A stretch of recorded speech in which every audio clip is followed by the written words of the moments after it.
تطورات نارية في الحلقة الثالثة من مسلسل دروب المرجلة. الجزء الثالث. الأحداث تتصارع، الخطط تنهار، والخيانة تضرب في العمق. لنبدأ أولا بما حدث في الحلقة الثانية. الشيخ صقر بدأ بتدريب جراح وقمر على الرماية في مشاهد أظهرت استعدادهما لمرحلة قادمة مليئة بالمواجهات. التدريب لم يكن عاديا، بل كان تمهيدا لتحركات خطيرة قادمة.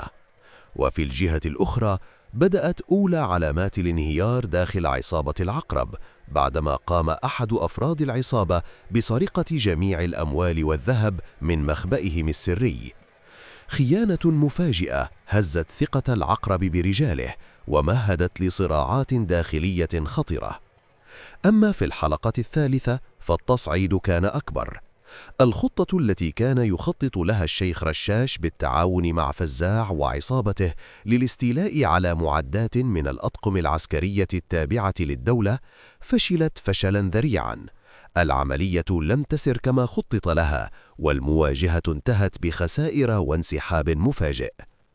العقرب وبقية أفراده اضطروا إلى الهروب بعد انكشاف الخطة لتنهار العملية بالكامل. ومع عودتهم جاءت الصدمة الكبرى. العقرب يكتشف أن الأموال والذهب قد سرقت بالكامل.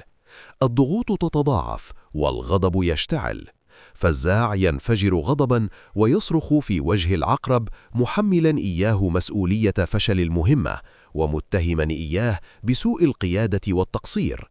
التوتر بين الطرفين يصل إلى ذروته، ما ينذر بانقسام داخلي قد يغير موازين القوة داخل العصابة.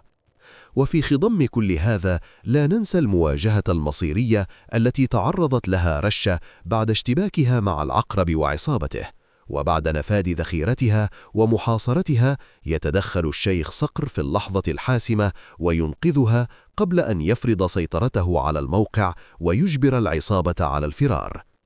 لكن بعد انتهاء المواجهة لا يمر الأمر مرور الكرام.